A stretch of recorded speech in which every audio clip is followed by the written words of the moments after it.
5 बीघा भी है, पहले बेच डाले थे ना, 2 बीघा आबादी का। तो कितनी बीघा जमीन है? अब 3 को नहीं बची। नहीं बची। जय श्री कृष्ण मित्रों, राधे राधे। आज की इस मंगलमयी प्रश्नोत्तरी में आई हुई यह महिला महाराज जी से अपने पति की शिकायत करती है और कहती है, महाराज जी मेरे पति बहुत शराब पीते हैं और जुआ भी बहुत खेलते हैं। महाराज जी इन्होंने जुआ के पीछे सारी जमीन बेच दी। महाराज जी मैं बहुत दुखी हूँ और मैं दूसरे के खेतों में काम करती हूँ, ठेके बटाई से काम करती हूँ। क्या बोले महाराज जी? जानने के लिए वीडियो में लास्ट तक बने रहिए मित्रों। राधे राधे। गुरु जी राधे राधे जी। अगर स्त्री का अपमान हो तो स्त्री क्या करे? अपमान हो? हाँ। कौन अपमान कर रहा है आपका? पति। क्या बोल रहे हैं? गलत हो? गलत हो ऐसा बोल रहे। आए हैं पति? हम अकेले हैं। पति नहीं आए? तो विवाह कब हुआ आपका? 8 साल हुए। बच्चे हैं? 2 लेके आए, एक मम्मी क्या छड़ा है।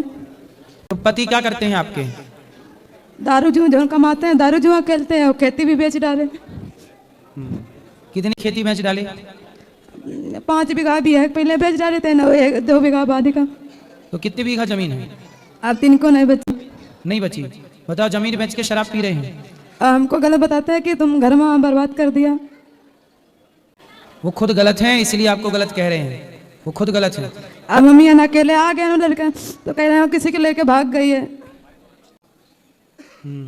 तो आप क्यों आ गए यहाँ पे? हम लेके आए, लड़कन को लेके भाग गए कि मन वृंदावन में रही, कुछ सुकून तो मिली। तो घर पे सुकून नहीं मिल रहा? नहीं गुरुजी। क्या होता है घर पे? क्या क्या होता है बताओ। खेती बाड़ी बस। पति कुछ काम करते, पैसा कमाते हैं? कमाते तो दारू जुआ खेल डालते हैं। तो आपको लाके पैसा नहीं देते? नहीं तो घर आपका दाल रोटी का खर्चा कैसे चलता है? वह खेती बाड़ी से थोड़ा बहुत चलता है बस। तो खेती बाड़ी आप करती हो? जी गुरुजी। तो आपकी खेती है? अब बची नहीं तो ठेके पे लेके गेहूँ करते हैं। तो आप अपना खर्चा खुद करती हो, कुछ कमाती हो खुद के लिए? अबे कमाते नहीं गुरुजी, हम गोरू और पालो तो वो भी बेच डालते हैं। और ये बच्चों के पढ़ाई लिखाई का खर्चा कैसे होता है? नहीं पढ़ने जाते हैं। अभी पढ़ने नहीं जाते? तो ये पढ़ेंगे तब इनके खाने पीने का खर्चा आप उठाती हो? जी गुरुजी। पति नहीं देते कुछ भी? तो अब आप आ क्यों गई? हम इसलिए आगे मनुष्यों के पीछे फिरो, वो चूतिया बनाते, इसलिए भगवान के शरण जाओ तो कुछ सुकून तो मिलेगा। सही है, ठीक कह रही हो। आप कहाँ से आई हो? उन्नाव जिला सभीपुर से। अपने पति को ले आना, हम समझाएंगे उनको। शराब पी के देखो सब कुछ बर्बाद कर दिया आप। 8 बीघा खेत बेच डाले, इससे बड़ी मूर्खता क्या होगी? अब लड़कियां आ गए तो कह रहे हैं कि वो लेके किसी को भाग गई है। वो खुद गलत हैं, इसलिए आपको गलत कह रहे हैं। कब तक सहे स्त्री, कब तक बर्दाश्त करे, ये भी तो बात है। पति इतना अत्याचार ना करे। देखो स्त्री जब तक सह पाई तो सही। अति सर्वत्र वर्जयेत। अति ना हो किसी चीज की। आपके पति ने अति की है, एक बार ले आना, बात करेंगे, समझाएंगे, साथ समझाने से मान जाए। हम घर नहीं जाने जाते। क्यों? हम यहीं रहेंगे। फिर ये बच्चों की पढ़ाई लिखाई कैसे होगी बेटा? आप पति छोड़ दोगी तो पति और बर्बाद हो जाएगा, किसी और के चक्कर में पड़ जाएगा। तो क्यों पति बर्बाद हो?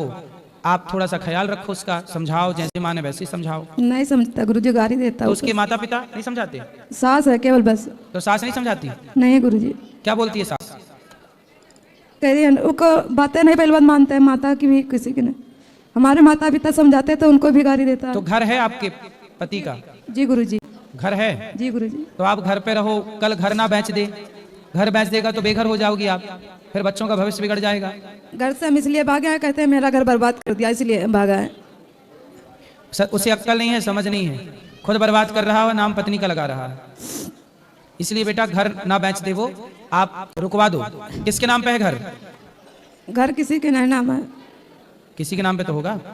घर हमारे यहाँ किसी के नाम घर नहीं, सास हमारी रहती थी इसलिए। सास के नाम पे है? हाँ। तो कितने, आपके पति कितने भाई हैं? एक अकेले ही है? देखो, संतान को संस्कार ना दोगे तो बनी बनाई चीजें बिगाड़ देगा। अब वो 8 बीघा खेत बेच तो दिया है, क्या वो सारी जिंदगी में इतना कमा सकता है कि वो 8 बीघा खेत खरीद सके? खरीद ना पाएगा 1 बीघा, और बेच दिया 8 बीघा। इससे बड़ी मूर्खता क्या होगी? इसलिए नशा में ना पड़ो भैया। जिंदगी बर्बाद करनी है तो नशा जरूर करना चाहिए, और जिंदगी को आबाद करनी है, सुधारना है, खुशहाल जिंदगी जीना है तो नशे को दूर से हाथ जोड़ लेना चाहिए। पति को लाना कोशिश करेंगे, समझाएंगे, भगवान से प्रार्थना करें हम सब कर रहे हैं और आपके लिए, क्या आपका भगवान सारा दुख दूर करें।